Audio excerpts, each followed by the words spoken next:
Vamos dar início à nossa aula, beleza? Então, a questão, ele fala aqui sobre o defeito de visão, né? Após examinar os olhos de Silvia e de Paula, o oftalmologista apresenta suas conclusões a respeito da formação de imagens dos olhos de cada uma delas, na formação de diagramas esquematizados, como mostrado nestas figuras. Na primeira imagem, você tem a Silvia com problema na retina, né? Problema de visão, onde você observa que a imagem está antes da retina, com o problema de miopia. Por quê? Porque a imagem forma antes da retina. Quando a imagem forma antes da retina, nós temos que observar o seguinte, que a lente de correção para essa imagem é a lente divergente. Dizemos também que a formação dela é de um globo ocular alongado.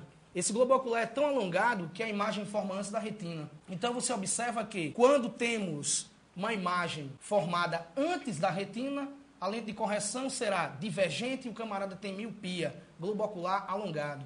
Já na figura 2 da Paula, você pode observar que a imagem, ela passa a retina. Então, quando ela ultrapassa a retina, nós dizemos que ela tem hipermetropia. A imagem formada por trás, para corrigir essa imagem, para você trazer essa imagem até a retina, precisa de uma lente do tipo convergente. Vocês viram aí que o raio de luz dentro do olho era para o raio de luz se encontrar na retina. Os raios aí de luz se encontraram, na verdade, aonde? Antes. Então, se encontrou antes da retina, lógico que a imagem não vai aparecer 100%, a imagem vai ficar com defeito, tá certo? O professor colocou que na miopia tem que ser corrigida com a lente divergente. Por quê?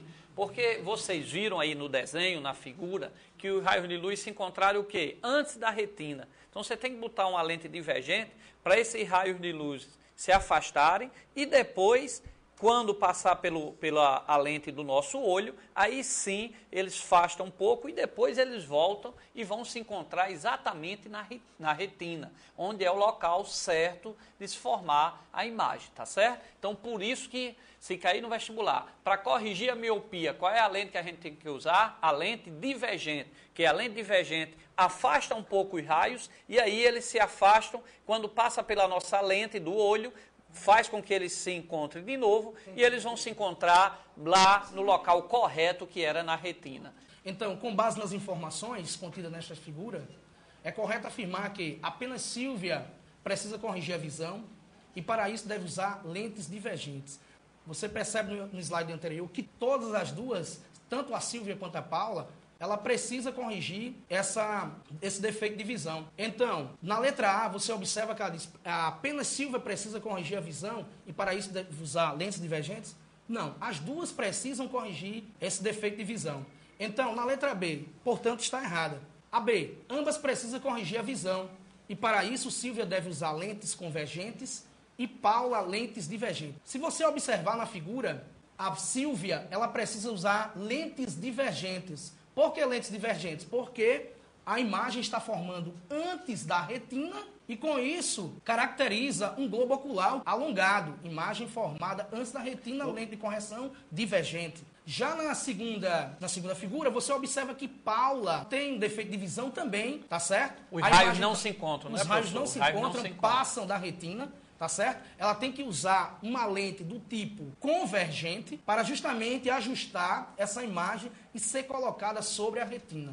Fazer com que os raios se encontrem aí, que eles não estão se encontrando na retina. Certo. Observa aí, vestibulando, que em Silvia, os raios estão se encontrando quase no meio do olho, antes da retina, tá certo? Está aí o professor mostrando. Uhum. E no caso de Paula, os raios não se encontram. Então, todos os dois aí estão errados, porque era para todos os dois no olho normal, todos os dois os raios se encontrarem exatamente sobre a retina, lá atrás do olho. Na letra C, apenas Paula precisa corrigir a visão e para isso deve usar lentes convergentes. Também essa questão está errada, porque as duas realmente precisam usar lentes para corrigir esse defeito. Na letra D, ambas precisam corrigir a visão e para isso Silvia deve usar lentes divergentes e Paula deve usar lentes convergentes. Então a resposta seria a letra D. Por quê? Porque ambas precisam. Lembre-se que na primeira você observa que a imagem foi formada antes da retina e na segunda a imagem foi formada depois da retina, caracterizando uma hipermetropia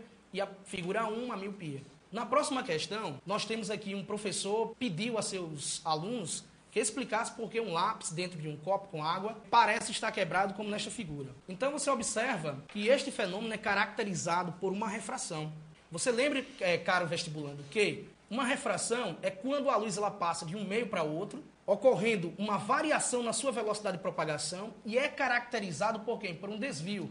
Você observa que isso aqui é o desvio caracterizado quando a luz ela passa de um meio menos refligente para um meio mais refligente, ou seja, de um meio que tem a densidade menor para um meio que possui uma densidade maior. Observe também que essa imagem ela pode cair no vestibular como uma imagem aparente ou imagem virtual. Na questão nós dizemos o seguinte, Bruno respondeu, isso ocorre porque a velocidade da luz na água é menor que a velocidade da luz no ar. Observa-se no slide anterior que ele pede para você fazer a experiência. E o aluno, Bruno, ele fala que a propagação da luz na água é menor do que no ar.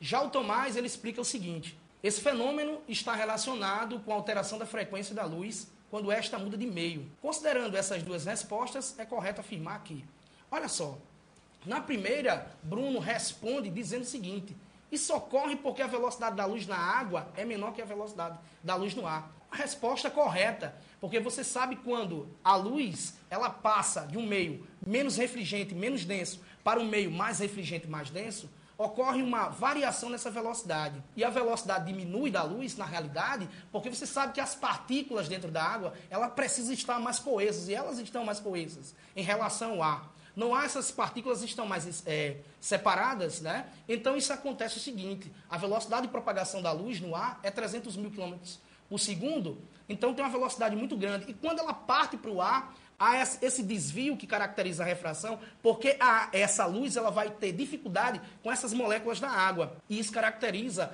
essa refração. Já Tomás ele explica que o fenômeno está relacionado com a alteração da frequência da luz, quando esta muda de meio. Aqui, observamos que ele diz que está relacionado com a alteração da frequência da luz.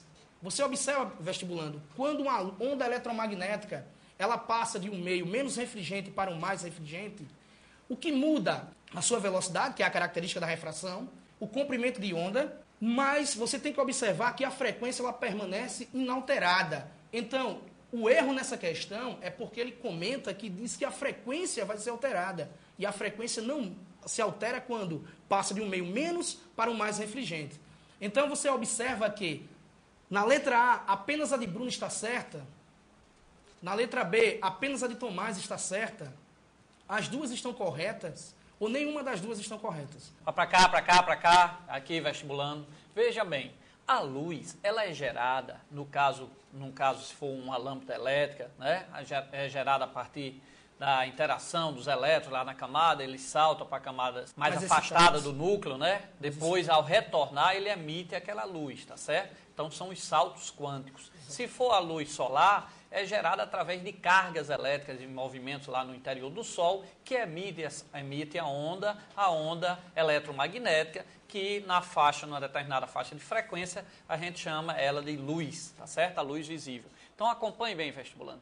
A frequência não iria mudar da luz quando passa de um meio para outro, porque a frequência depende da fonte. A fonte que gerou essa frequência. Então, a frequência da luz entrando na água, saindo para o ar, ou qualquer mudando de meio, ela não vai mudar porque a frequência é gerada na fonte, tá certo? Então, lembre-se disso. A fonte é que está gerando. Se gera mais rápido, se a carga entra em movimento mais rápido, tem uma frequência maior. Se a carga elétrica se movimenta com uma velocidade menor, tem uma frequência menor. Mas a frequência não vai mudar da luz, ok? E lembrando também que a luz, ela é uma onda eletromagnética, gerada por cargas elétricas, então se propaga no vácuo. Diferente da onda sonora, né, professor Valdés? Que eles sempre falam em onda sonora e onda luminosa. A onda sonora é uma onda mecânica. Ela não se propaga no vácuo, ela tem que ter um meio para se propagar. Lembrando também que ambas são tridimensionais, se propagam no espaço, numa sala, tá? Agora, a luz, ela pode ser polarizada, porque é uma onda transversal. E a onda sonora, lembre-se disso, não pode ser polarizada, porque ela é uma onda longitudinal. Então, lembre-se disso. Onda sonora é uma onda mecânica, vestibulando.